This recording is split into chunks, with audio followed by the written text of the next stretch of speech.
Hello and welcome to my tailoring goldmaking guide for the Burning Crusade Classic. In this video I will cover how you can make gold with tailoring in TBC, so hopefully by the end of this video you know a little bit more about tailoring in the Burning Crusade, and whether or not it's a profession for you.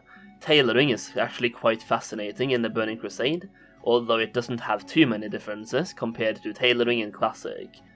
A quick summary is that you are able to loot cloth off from mobs, turn those cloth into different items, and either use or sell those items. One big change is that tailors will be able to make a lot of daily and weekly gold from selling spellthreads, which is basically leg enchantments just like armor kits from leatherworking, which I covered in my leatherworking goldmaking guide a couple of days ago. Basically, leatherworkers can make leg enchants for melee DPS and tanks, while tailors can make leg enchantment for caster DPS and healers. So basically it's just your regular enchant but for legs. As always, tailors can also make some gold from bags and also from gear.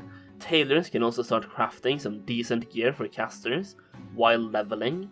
That will actually be an upgrade to most casual players that don't enter TBC with raiding gear, so there is some possibilities of making some nice profits there as well, but these gear pieces are literally crafted with Netherweave cloth and next to no other materials of note, so they are very easy to make and I would assume the market will be flooded with them.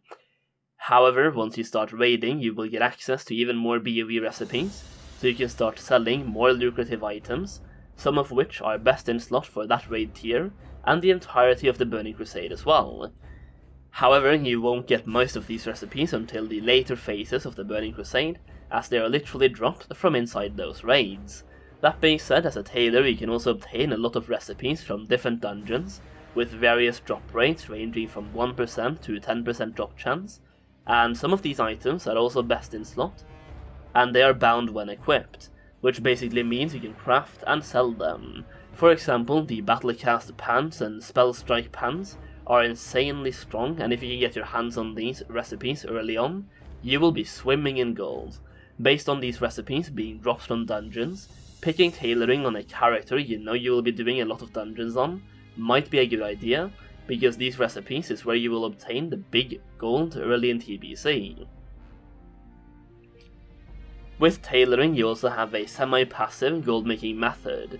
Basically, every 4 days you can craft a special cloth, and there's 3 different types of cloth you can craft, and they don't share a cooldown, so you can craft each of them every 4 days. At level 68 you can also specialize in one of them, crafting 2 instead of 1. You have Spellcloth, you have Shadowcloth, and you have Primal Mooncloth. And actually I'm not even sure if you need to be level 68 for tailoring, but you need to be level 68 for the alchemy specialization, so I don't see why tailoring would be different. But based on my knowledge, you need to be level 68 and have 350 skills in tailoring to get access to cloth specialization for TBC, and of course Blizzard can make changes to this no matter what during the beta cycle, but basically at some point you can specialize in one type of cloth to produce more of that cloth, and also get access to some specific gear to that specialization.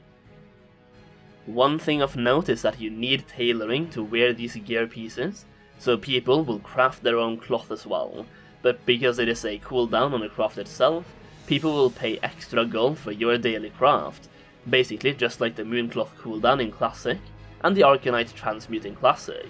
But I would imagine these cooldowns will sell for infinitely more gold, because of how valuable the cloths are, plus inflation. The Spellstrike set, for example, increases your spell damage by 7% of your intellect, while the Frozen Shadoweave set offers 2% healing from the damage caused by your frost or shadow spells.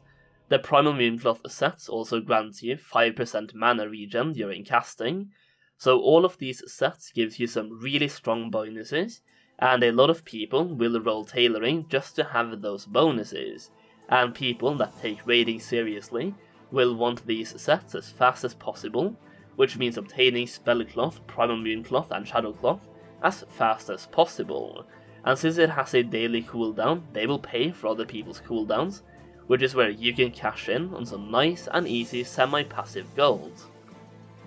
One thing to note for tailoring is that a lot of your high-end crafts will require something called Netherweb Spider Silk, and this is especially used in crafting the specialization armor sets, that I just talked about, but you also use it in other crafts. Basically, it's just another material that you will need, and this one doesn't drop from every single humanoid you find like the Netherweave cloth, so this one you have to either specifically target farm for, or buy on the auction house. For farming it, I would recommend going to Tarokar Forest and look for the Dreadfang Lurker around Shatrath.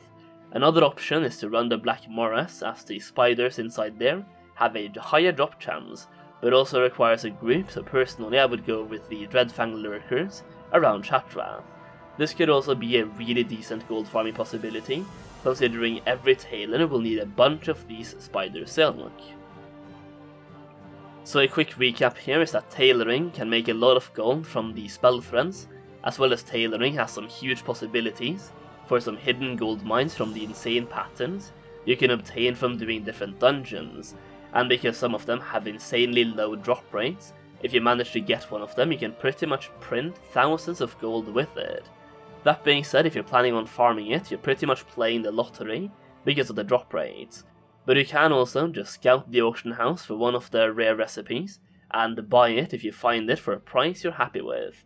On top of that, you can also make some semi-passive gold simply by doing one craft every 4 days. Well, technically it's 3 crafts every 4 days, since you can craft every type of cloth as they don't share a cooldown. And by specializing in one type of cloth, you can even make more profit from that specific craft. Tailoring basically has a little bit of everything, and because you get access to new recipes every content patch, either from raids or reputation, it will also stay relevant throughout the Burning Crusade's life cycle. And by simply crafting Spellcloth, Shadowcloth, and Primal Mooncloth every 4 days, you will actually make so much gold over time, it's absolutely ridiculous. So yeah, there it is guys, my tailoring gold making guide. My goal with these videos is to show you guys how you can use these professions to make gold, so hopefully I was able to do that with this video.